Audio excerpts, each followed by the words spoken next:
మన కళ్ళెదురుగుండా జరుగుతున్న సంఘటనలకు సంబంధించి మనకెందుకులే అనుకుంటాం. ఒకప్పుడు ఈ దేశం మీదకి దండయాత్రలు చేసిన రాజులు అక్కడెక్కడో దొరుకుతుంది మనకెందుకులే అనుకున్నాం. పక్క రాష్ట్రం దాకా వచ్చారని మనకెందుకులే అనుకున్నాం. మన ఊరు మన పక్క జిల్లా దాకా వచ్చారని మనకెందుకులే అనుకున్నాం. మన పక్క వాడ దాకా వచ్చినప్పుడు మనకెందుకులే అనుకున్నాం. మన దగ్గరకు వచ్చిన తర్వాత చూస్తే మనకెందుకులే అనుకోవడానికి మనకేం మిగల్లా. మన వాళ్ళందరూ మారారు లేదా పోయారు.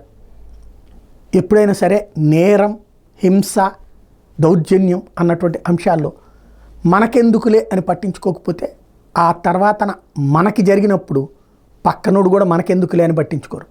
ప్రస్తుతం జరుగుతున్నటువంటి వ్యవహారాల్లో అత్యంత కీలకమైనటువంటిది అదే. చిన్న పిల్లలు ప్రాణాలు కోల్పోవడం ఏంటి, చిన్న పిల్లలు అత్యాచారాలకు గురవడం ఏంటి, ఆడవాళ్ళ మీదన అఘాయిత్యం ఏంటి, ఈ హింసకి ముగింపు ఉండదా? ఇది ప్రభుత్వాల పాత్ర అని చెప్తే అంతకంటే వెర్రితనం లేదు.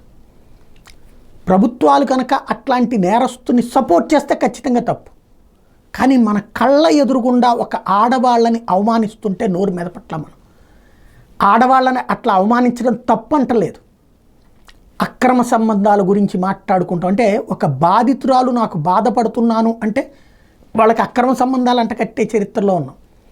అలాగే చివరికి ఆడవాళ్ళని ఆ దృక్పథంతోనే చూస్తున్నటువంటి సంఘటనల్ని తల్లిదండ్రులే మాట్లాడుకుంటుంటే అలవాటు పడి అది క్యాజువల్గా తీసుకున్న బిడ్డలు 10వ తరగతి బిడ్డలేంటి, 6వ తరగతి బిడ్డ ఏంటి, 5వ తరగతి బిడ్డ మీద అత్యాచారం ఏంటి? అసలు మనం మనుషులుగా మారుతున్నామా, మృగాలుగా మారుతున్నామా, ఆటవికులుగా మారుతున్నామా? ఈవెన్ ఆటవికుల్లో కూడా ఇలాంటి దారుణ కల్చర్ లేదు, ఇంత అసహ్యమైన కల్చర్ లేదు. వాళ్ళు బాధ్యతగానే ఉంటారు. అక్కడ తేడా వస్తే తల నరికి అవతల పడేస్తారు.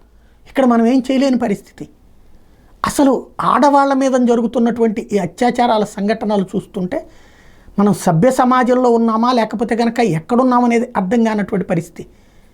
ప్రతి అంశాన్ని అంటే ఒక ఆడపిల్ల పట్ల మన బిడ్డ, మన కొడుకు ఎలా ప్రవర్తిస్తున్నాడు, మన కూతురు ఎలా మాట్లాడుతోంది తోటి ఆడపిల్ల పట్ల, మనం ఎలా మాట్లాడుతున్నాం తోటి మహిళ పట్ల అన్నటువంటిది ఒక్కసారి సమీక్షించుకుని ఈ ఆడైనా మగైనా సరే ఎదుటి వాళ్ళ పట్ల మనం పాజిటివ్గా దృక్పథం అలవర్చుకుంటే ఓకే, లేదు నెగిటివ్ దృక్పథం మాత్రం ఉండకుండా చూసుకోవాల్సినటువంటి బాధ్యత ఇప్పుడు సమాజానిది.